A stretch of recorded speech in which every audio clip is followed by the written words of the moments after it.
दोस्तों नमस्कार। मध्य प्रदेश कर्मचारी चयन मंडल भोपाल के द्वारा एक बहुत लंबे समय के बाद भर्ती निकाली गई है। संचालनालय लोक स्वास्थ्य एवं चिकित्सा शिक्षा मध्य प्रदेश भोपाल के अंतर्गत नर्सिंग ऑफिसर एवं सिस्टर ट्यूटर मतलब जो इंचार्ज होते हैं मेडिकल कॉलेज या फिर डिस्ट्रिक्ट हॉस्पिटल के रिक्त पदों पर हेतु संयुक्त भर्ती परीक्षा 2026 नियम पुस्तिका देखिए आप। इसमें 6 अप्रैल से आवेदन भरने की तिथि प्रारंभ है और आवेदन भरने की अंतिम तिथि 20 अप्रैल 20/4/2026 है। परीक्षा की संभावित दिनांक इसमें दी रखी है, आप संशोधित कर सकते हैं 25 अप्रैल तक और परीक्षा की दिनांक दी है 15 मई 2026।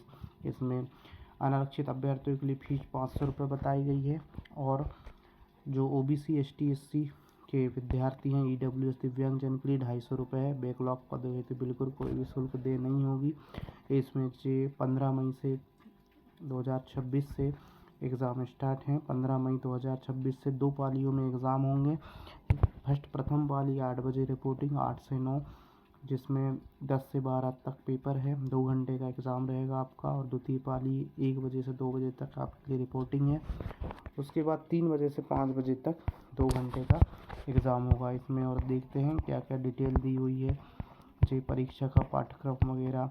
इसमें सामान्य सिस्टर ट्यूटर मतलब जे है नर्सिंग ऑफिसर मतलब जो स्टाफ नर्स होती है उनका, और सिस्टर ट्यूटर मतलब जे इंचार्ज, इनकी भर्ती निकली हुई है। हर वार्ड में एक इंचार्ज होती हैं, हेड होती हैं, तो उनकी भर्ती निकली। तृतीय श्रेणी का पद है। तृतीय श्रेणी अलिपिकीय सेवा मध्य प्रदेश लोक स्वास्थ्य एवं चिकित्सा शिक्षा विभाग के द्वारा ये भर्ती निकाली गई। बहुत ही लंबे समय के बाद मध्य प्रदेश गवर्नमेंट के द्वारा कर्मचारी चयन मंडल के द्वारा भर्ती निकाली गई है। इसका आयोजन देखिए आप। प्रश्न पत्र ऑनलाइन परीक्षा पद्धति के लिए तालिका। परीक्षा का नाम नर्सिंग ऑफिसर एवं सिस्टर ट्यूटर के सीधी भर्ती। प्रश्न पत्र की एक ही प्रश्न पत्र एक ही पेपर होगा और कुल अंक 100 अंक का होगा। पाठ्यक्रम का विवरण अंक सामान्य ज्ञान, सामान्य हिंदी, सामान्य अंग्रेजी, सामान्य गणित, सामान्य विज्ञान, सामान्य अभिरुचि, ये 25 नंबर के आएंगे। इसके अलावा संबंधित विषय पर आधारित 75 नंबर के जी आपके जो नर्सिंग में जो आपकी सिलेबस है उसके 75 क्वेश्चन आएंगे। 25 नंबर सामान्य ज्ञान के रहेंगे। सामान्य हिंदी, अंग्रेजी, विज्ञान, गणित इसमें सब आ जाएगी, रीजनिंग, मैथ्स वगैरह। अब सबसे मेन चीज़ अपन देखिए इसमें शैक्षणिक योग्यता की। इसमें शैक्षणिक योग्यता क्या लगना है? अभ्यर्थी अनिवार्य रूप से भौतिक शास्त्र, रसायन शास्त्र और जीव विज्ञान PCB विषय के साथ 10th+2 शिक्षा पद्धति में 12वीं कक्षा उत्तीर्ण होना चाहिए। मतलब आप बायो विषय से भौतिक शास्त्र, रसायन, जीव विज्ञान से 12वीं कक्षा उत्तीर्ण होना चाहिए।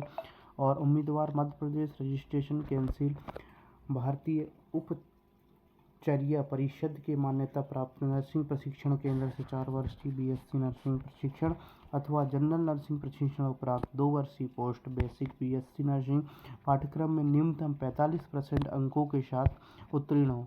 अभ्यर्थी वर्ग के उम्मीदवार ST SC OBC को 5% की छूट है, मतलब 45 मतलब 40% पे ST SC OBC उम्मीदवार कर सकते हैं। और तीसरा मुख्य पॉइंट ये है, अभ्यर्थी Madhya Pradesh nursing registration council में जीवित पंजीयन होना आवश्यक है। जो नर्सिंग का रजिस्ट्रेशन होता है उसमें जीवित पंजीयन आवश्यक है। उसके बाद देखिए सिस्टर ट्यूटर के जो पद हैं इसके लिए शैक्षणिक योग्यता देखिए सेम ये रखा गया है। 10वीं 12वीं भौतिक शास्त्र, रसायन शास्त्र और जीव विज्ञान विषय के साथ 12वीं कक्षा उत्तीर्ण होना चाहिए और BSc नर्सिंग अथवा पोस्ट BSc नर्सिंग उत्तीर्ण होना चाहिए। एक्सपीरियंस देखिए इसमें BSc नर्सिंग या पोस्ट BSc होना चाहिए। लेकिन इसमें एक अलग पॉइंट है कि इसमें 1 ईयर का आपसे एक्सपीरियंस मांगा गया सिस्टर ट्यूटर पद में। इसकी सैलरी भी 36,200 ग्रेड पे है और नर्सिंग ऑफिसर की सैलरी 28,000 के समथिंग कुछ ग्रेड पे है, बेसिक पे उसका। और उसके बाद अपन देखें आगे इसमें और क्या दिया हुआ इम्पार्ट। बहुत लंबे समय के बाद ये भर्ती आई है और इसमें योग्यता देखें 18 से 40 वर्ष और जो मध्य प्रदेश के मूल निवासी हैं, अनुसूचित जाति ST SC OBC जो वर्ग हैं, जो कर्मचारी हैं, नगर सैनिक वगैरह हैं, इनके लिए 18 से 45 वर्ष की आयु सीमा है। सभी पदों के लिए अभ्यर्थी का मध्य प्रदेश राज्य के रोजगार कार्यालय में जीवित पंजीयन होना आवश्यक है। आरक्षण आयु सीमा में छूट के लिए वैध प्रमाण पत्र मध्य प्रदेश शासन द्वारा सक्षम अधिकारी द्वारा जारी किया होना आवश्यक है। तो ये हो गई आपकी आयु सीमा। इसमें रोजगार पंजीयन मध्य प्रदेश में जो होता है वो आपको अनिवार्य रूप से देना होगा, और आप ये सारे एक्सपायरी ना हुआ हो रोजगार पंजीयन, इस पर विशेष रूप से ध्यान दें। बिल्कुल फॉर्म को सही तरीके से भरें, क्योंकि इसमें बहुत सारी त्रुटियां होती है। फॉर्म भरने के बाद फिर वेरिफिकेशन में आप लोगों को रिजेक्शन का सामना करना पड़ता है। इसके बाद अपन देखें, बहुत अच्छी वैकेंसी 2300 के समथिंग कुछ 2300 पद में वैकेंसी आपकी निकाले हैं। देखिए, सबसे पहले है 1256 पद में नर्सिंग ऑफिसर सीधी भर्ती केवल महिला अभ्यर्थियों के लिए। लोक स्वास्थ्य एवं चिकित्सा शिक्षा विभाग अंतर्गत संचालित शासकीय स्वास्थ्य सेवाओं में रिक्त पद के बारे में बताया गया है। इसमें 1256 पद सबसे ज़्यादा, मतलब जो जिलों में जो डिस्ट्रिक्ट हॉस्पिटल होते हैं, जिला चिकित्सालय, उसमें जो भर्ती निकाली गई है नर्सिंग ऑफिसर की। उसके बाद फिर देखिए, दूसरे नंबर विदिशा शासकीय स्वचासी चिकित्सा महाविद्यालय विदिशा में 34 पद हैं। और उसके बाद ये हैं ग्वालियर के महाविद्यालय में 273 सबसे ज़्यादा पद इसी मेडिकल कॉलेज में हैं ग्वालियर में। उसके बाद 34 पद शिवपुरी में हैं। फिर उसके बाद 126 पद खंडवा में हैं। फिर उसके बाद 32 पद शहडोल में हैं। फिर उसके बाद 40 पद रतलाम में हैं, 40 पद के समथिंग। फिर 39 पद जबलपुर में हैं। फिर इसी प्रकार आगे बढ़े, 135 पद छिंदवाड़ा में हैं, और जो अभी 76 पद रीवा में है। उसके बाद 54 पद दतिया में है। फिर ये देखिए, सभी का 28,700 लेवल 7 के तहत वेतन है। नर्सिंग ऑफिसर पद की योग्यता जो आपको पहले बताया मैंने कि 8.1 में 12th PC भी होना चाहिए और BSc नर्सिंग होना चाहिए, तो पोस्ट BSc। उसके बाद फिर सिस्टर ट्यूटर की, ये देखिए पहली बार जो भर्ती आई है मध्य प्रदेश में, सिस्टर ट्यूटर के 218 पद। बहुत अच्छा मौका, गोल्डन चांस है आप लोगों के पास। तो 218 पदों पे भर्ती है, अच्छी खासी पद दिखाए गए हैं। 14% आरक्षण, 87% ये OBC का आरक्षण बताया गया। इसकी योग्यता देखिए, सिस्टर ट्यूटर का वेतनमान जैसा कि पहले बताया मैंने 36,200 लेवल 9 का वेतन है इसमें। सिस्टर ट्यूटर पद की शैक्षणिक अर्हता नियम क्रमांक 8.1 ख के अनुसार, ये आपको बताया। इसमें सेम नर्सिंग ऑफिसर जैसा है, लेकिन इसमें 1 ईयर का एक्सपीरियंस आपसे मांगा गया है।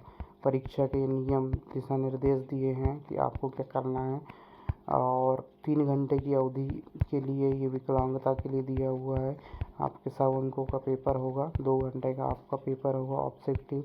इस पे जो माइनस मार्किंग जैसे व्यापम के द्वारा कहा गया था कि माइनस मार्किंग है कि नहीं, इसको देखते हुए शायद 1/4 की माइनस मार्किंग रखे हैं व्यापम के द्वारा। बहुत लंबे समय के बाद ये भर्ती आई हुई है मध्य प्रदेश गवर्नमेंट द्वारा। तो आप इसको गोल्डन चांस मारकर बहुत अच्छे से मेहनत करें और अपने अपने सपनों को पूरा करें।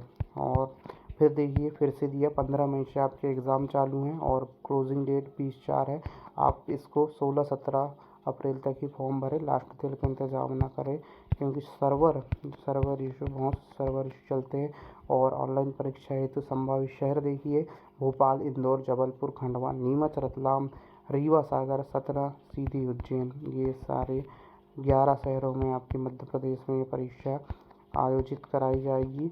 और इसमें 1/4 की माइनस मार्किंग है। और सबसे मेन चीज़ देखिए, डिटेल में व्यापम ने सिलेबस दे रखा है कि 25 नंबर का सामान्य ज्ञान, सामान्य हिंदी, सामान्य अंग्रेजी, सामान्य गणित, सामान्य विज्ञान, सामान्य अभिरुचि आदि जी आएंगे। और जो संबंधित आपका विषय है उसमें ये कोर्सेस हैं, कम्युनिकेटिव इंग्लिश, अप्लाइड एनाटॉमी, और उसके बाद applied sociology, applied biochemistry, nursing foundation, health nursing information, applied microbiology, फिर है एडल्ट हेल्थ नर्सिंग, और फार्माकोलॉजी, पैथोलॉजी, और adult nursing officer, professionalism, professional value and ethics include bioethics, community health nursing, education technology, introduction of forensic nursing, child health nursing, mental health nursing, और nursing management, leadership, communication health nursing, nursing research statics,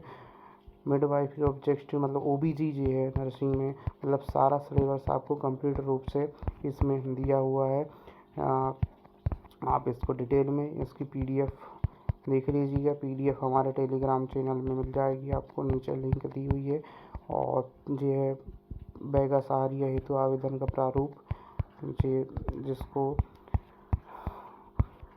प्रमाण पत्र होता है। ये यात्रा भत्ता भुगतान के लिए प्रमाण पत्र दिया हुआ है। अगर जिसको यात्रा भत्ता चाहिए तो इसमें भर के आने जाने का आपको यात्रा भत्ता मिल जाएगा। तो व्यापम के द्वारा बहुत ही बड़ी भर्ती निकाली गई है। लगभग बहुत सालों के बाद ये भर्तियाँ हो रही हैं। बहुत 2300 लगभग पदों पर ये भर्ती हैं। तो आप लोग अच्छे से मेहनत करें, अपना सलेक्शन लें। जय हिंद, जय भारत, भारत माता की जय।